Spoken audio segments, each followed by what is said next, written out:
Hello everyone, I am Meenu और आप मेरे साथ सुन रहे हैं अनडिजायरेबल मैरिज का एपिसोड नंबर 62। होटल डिलाइट में डिनर करके और वंशिका और दर्श की सगाई के बारे में डिस्कस करने के बाद सब लोग वहां से निकलकर अपने अपने घर की तरफ बढ़ गए। वहीं दर्श कुछ वक्त के लिए लॉन्ग ड्राइव का बोलकर वहां से अपनी गाड़ी लेकर दूसरी ओर निकल गया। सौरभ जी की गाड़ी में रीमा जी खामोशी से बैठे मुस्कुराते हुए खिड़की के बाहर देख रही थी। वहीं सौरभ जी गाड़ी चलाते हुए कभी एक नजर रास्ते को तो कभी रीमा जी को देख लेते। ये करते हुए उनके चेहरे पर भी एक मुस्कुराहट कायम थी। तभी वो अपने मन में बोले, तुम्हें इस तरह मुस्कुराते देख बहुत सुकून मिलता है रिमा। इतने सालों में जो हुआ, तुमने जो झेला उसे बदला नहीं जा सकता, पर अब तुम्हारी मुस्कुराहट कभी खोने नहीं दूंगा। वादा है मेरा, क्योंकि मुझे तुम्हारे साथ या तुम्हारे खुद के पास रहने की कोई चाह नहीं है, बस तुम्हें खुश देखने की है। हमेशा उसी की दुआ की है और वही करना चाहता हूँ। वो अपने इन्हीं ख्यालों में खोए थे कि तभी उनके कानों में रीमा जी की आवाज पड़ी, जो गाड़ी से बाहर देखते हुए ही उनसे बोली, दर्श कितना खुश था ना।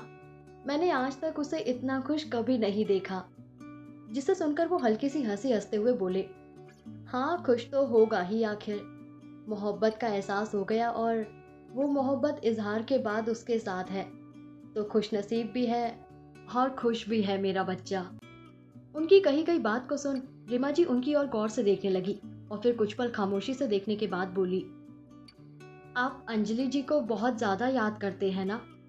आखिर शादी की थी आपने उनसे, तो मोहब्बत भी बेशक की होगी, पर आपका साथ अधूरा रह गया। इस पर सौरभ जी के चेहरे से वो मुस्कुराहट फीकी पड़ गई और फिर वो गहरी सांस लेकर बोले, हाँ याद तो बहुत आती है वो, पर इस वजह से नहीं कि मैंने उससे शादी की थी, बल्कि इस वजह से कि वो मेरी बहुत अच्छी दोस्त थी, या यूं कहूँ सबसे अच्छी दोस्त, मेरी सुख दुख की साथी। मेरी जिंदगी के सबसे अंधेरे पलों को देखा था उसने, मेरा साथ दिया था उन पलों में।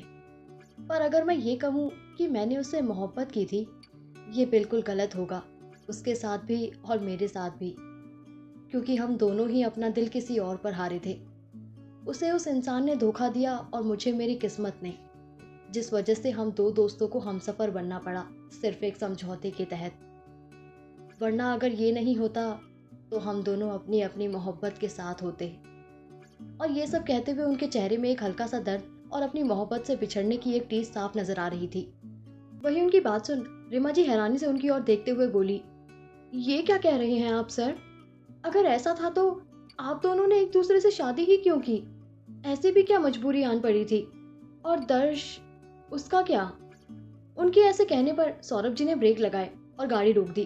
फिर उनकी ओर देख संजीदगी के साथ बोले, जिसने उसे धोखा दिया था उसकी वजह से वो दर्श के साथ प्रेग्नेंट थी और अपनी जान देना चाहती थी, क्योंकि वो दुनिया को फेस करना नहीं चाहती थी। वो नहीं चाहती थी कि दर्श को कभी कोई नाजायज कहे। तो मैंने उसे बचाया और दर्श को अपना नाम देने के लिए उससे शादी की।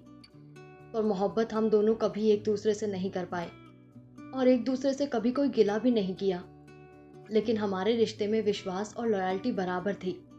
उसके जाने पर मैंने अपना सबसे अच्छा दोस्त खोया, जिसने मुझे मेरी मोहब्बत को खोते हुए, उसके लिए तरसते हुए, रोते हुए, सब करते हुए देखा था, और जिसे मैंने हर बार अपनी मोहब्बत की वजह से पछताते हुए देखा था।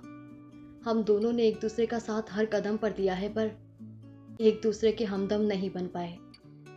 इस वक्त ये सब कहते हुए उनकी आंखों में आंसू थे, जो शायद उनके जज्बातों को बयां कर रहे थे, उनकी बेबसी को बयां कर रहे थे, उनके दोस्त को खोने के गम को बयां कर रहे थे, जिन्हें देखकर रीमा जी की भी आंखें भर आई।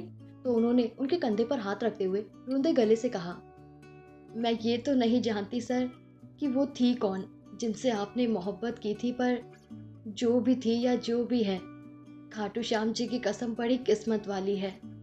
और ये कहते हुए उनकी आंखों में नमी के साथ साथ होठों पर मुस्कुराहट ने भी अपनी एक जगह बना ली। पर अगले ही पल उनके चेहरे से मुस्कुराहट गायब हो गई और वो सवालिया नजरों से सौरभ जी की तरफ देखते हुए उनसे बोली, लेकिन सर, क्या ये बात दर्श को पता है? उनके सवाल को सुनकर सौरभ जी एक गहरी सांस लेते हुए बोले, पता है उसे। अंजलि ने जाने से पहले उसे सब बता दिया था और उसने एक्सेप्ट भी कर लिया।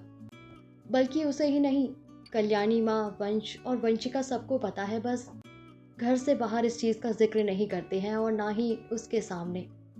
क्योंकि कितना भी हो उसके जख्मों को कुरेदना नहीं चाहते हम। और फिर रीमा जी की तरफ देखकर एक हल्की सी मुस्कुराहट के साथ आगे बोले, और रही बात तुम्हारी दूसरी बात की कि वो बहुत किस्मत वाली है, तो मैं कह दूं कि वो नहीं, मैं किस्मत वाला हूं कि मुझे उससे मोहब्बत करने का मौका मिला, उसे जानने का मेरा नसीब हुआ, क्योंकि उसके जैसा सच्चा और साफ दिल इंसान मैंने आज तक नहीं देखा। भले ही वो साथ नहीं, पर हमेशा दिल के पास रहेगी, और वो हमेशा खुश रहे यही दिल की आस रहेगी। और ये कहते हुए उन्होंने अपना हाथ सीने के पास रख लिया। ये देख रीमा जी की भी मुस्कुराहट लौट आई और वो उनसे बोली, आप चाहे कुछ भी कहे सर, लेकिन मेरे अनुसार तो वो लेडी ही बहुत लकी है। अच्छा, सच सच बताइएगा सर, आपको हमारी दोस्ती की कसम, वो मिस्टीरियस लेडी है कौन? और ये कहते हुए वो उनकी तरफ जवाब के इंतजार में देखने लगी। वहीं उनके सवाल और अपनी कसम देने पर सौरभ जी के चेहरे की हल्की सी मुस्कुराहट भी गायब हो गई। इस तरफ सिसोदिया भवन में रात हो चली थी। रिवा और वंश अपने कमरे में थे, जहां वंश लैपटॉप लिए कोई काम कर रहा था। वहीं रिवा अपने हाथों में मॉइस्चराइजर लगाते हुए कुछ सोचे जा रही थी। तभी उसने अचानक वंश से पूछा, आपको क्या लगता है, आकेश एक हफ्ते से जो शांत बैठा है, कहीं वो कुछ करने तो नहीं वाला? क्योंकि जैसा उसका बर्ताव पता चलता है, उसके बाद उसका इस तरह शांत बैठना मुझे अजीब लग रहा है, और मेरा मन भी बहुत घबराने लगा है। उसकी बात सुन वंश ने लैपटॉप साइड में रखा और उठकर उसके पास आते हुए उसके कंधे पर हाथ रख धीरे से बोला, वो इसलिए कुछ नहीं कर रहा क्योंकि हम उसे करने नहीं दे रहे। घबराने की जरूरत नहीं, जो होगा अच्छा होगा। मुझ पर भरोसा रखो, और मैडम, उससे अगर ध्यान हट जाए तो हमारे इस रिश्ते पर भी दे दो। तुमने ही कहा था कि मौका देना है इसे।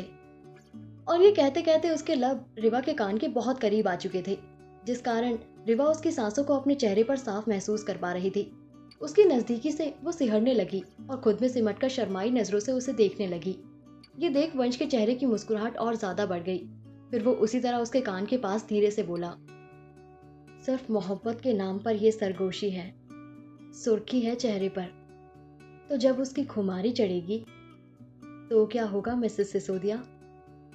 उसके इस तरह कहने पर रिवा ने मुस्कुराकर अपनी नजर झुका ली कि तभी उसने जो किया उससे रिवा की आंखें हैरानी से बड़ी हो गई और वो आईने में उसी तरह वंश के मुस्कुराते अक्स को निहारने लगी। क्या किया वंश ने? क्या जवाब होगा सौरभ जी का?